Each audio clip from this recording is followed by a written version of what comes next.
amigos aqui do canal Amaral e Associados. Eu sou o Dr. Rogério Vergueiro, você já me conhece. Sou especialista em assuntos de representação comercial. E estou aqui hoje para nós falarmos mais uma vez de um tema interessante de representação comercial. Hoje nós vamos abordar a questão da contratação de um representante comercial por outro, o conhecido popularmente no meio como o preposto.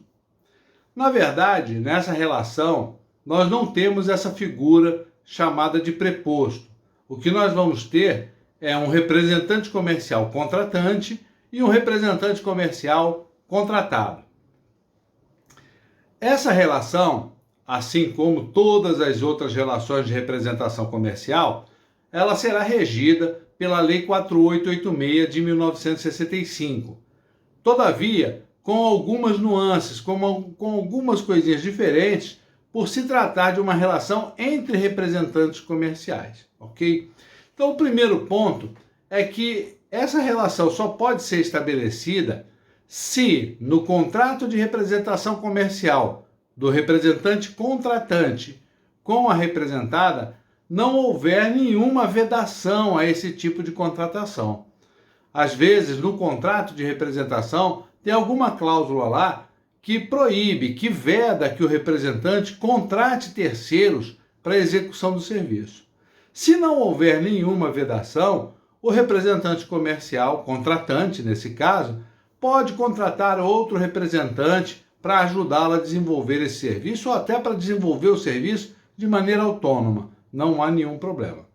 Agora, fora essa questão da vedação, tem algumas outras coisas que devem ser observadas. Uma das primeiras coisas que devem ser observadas, está lá no artigo 42, parágrafo 1º da Lei 4886, é que as comissões só serão devidas ao representante contratado pelo representante contratante quando da liquidação pela representada. Ou seja, o representante contratante só tem a obrigação de pagar depois de receber da representada. Se ele não recebe da representada, ele não tem a obrigação de pagar a comissão do representante contratado. Tá? Então, é como se fosse uma vinculação, né? Ou seja, o representante contratante só paga as comissões que ele receber da representada. As comissões que ele não receber, ele não pode repassar, ele não pode pagar. A não ser que ele faça isso por livre-arbítrio, né? Que ele faça isso de livre vontade. Mas obrigação ele não tem. Um outro aspecto que também é interessante diz respeito à indenização prevista no artigo 27, a linha J, da Lei 4886, e também ao prévio aviso, previsto no artigo 34 da mesma legislação. Vejam, se o contrato de representação comercial for rescindido imotivadamente pela representada, o representante contratado ele fará jus a receber proporcionalmente a indenização de 1/12 e o prévio aviso. Tá? Ou seja, essa proporção vai ser calculada em cima das vendas do representante contratado e não do representante contratante. Tá? Por isso eu deixei bem claro que ele vai receber a indenização e o prévio aviso proporcionais às vendas com aquela representada. Ok? Agora, um outro ponto interessante com relação à indenização. Se a rescisão do contrato de representação comercial se der imotivadamente por iniciativa do representante contratante, ou seja, ele não vai receber nenhuma indenização da representada, ainda assim ele deve pagar a indenização de 1/12, prevista no artigo 27, e deve também pagar o prévio aviso ao representante comercial contratado. Não importa se ele receberá ou não da representada, porque a iniciativa da rescisão foi dele, representante comercial contratante, e não da representada. Então, ainda assim, ele deve a indenização e o prévio aviso de maneira proporcional ao representante comercial contratado. Certo, meus amigos? Agora, tem um outro ponto, um último ponto, é com relação lá àqueles prazos previstos no artigo 33, que eles tratam dos prazos de entrega, né, dos prazos para recusa dos pedidos e tudo mais.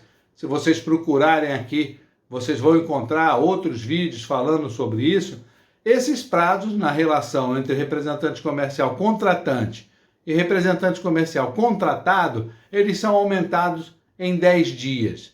Né? Por quê? Por causa do trâmite do pedido, né? O cliente passa o pedido para o representante contratado, o contratado passa para o contratante passa para a representada. Então, por isso, esses prazos são aumentados em 10 dias. Volto a dizer, os prazos para recusa e para entrega de pedidos que estão previstos lá no artigo 33 da Lei 4886. Ok, meus amigos? Então, resumidamente, é possível que um representante comercial contrate um representante comercial, digamos assim, terceirizado, né? Um representante comercial contratado para executar o contrato de representação comercial, salvo haja alguma vedação no contrato que ele possui com a representada. E aí, os destaques são esses que nós fizemos aí ao longo do nosso bate-papo, ok? Mais uma vez, meus amigos, eu vou pedir a vocês que não são inscritos no nosso canal, que se inscrevam, vão lá, acionem o sininho para receber as notificações, deixem o seu like e assim vocês nos incentivam a continuar aqui com o nosso trabalho, esclarecendo dúvidas e deixando bem de uma maneira fácil o entendimento da Lei 4886 e questões que afligem aí os representantes comerciais. Na próxima semana eu volto com mais um tema interessante sobre representação comercial. Um forte abraço e até lá!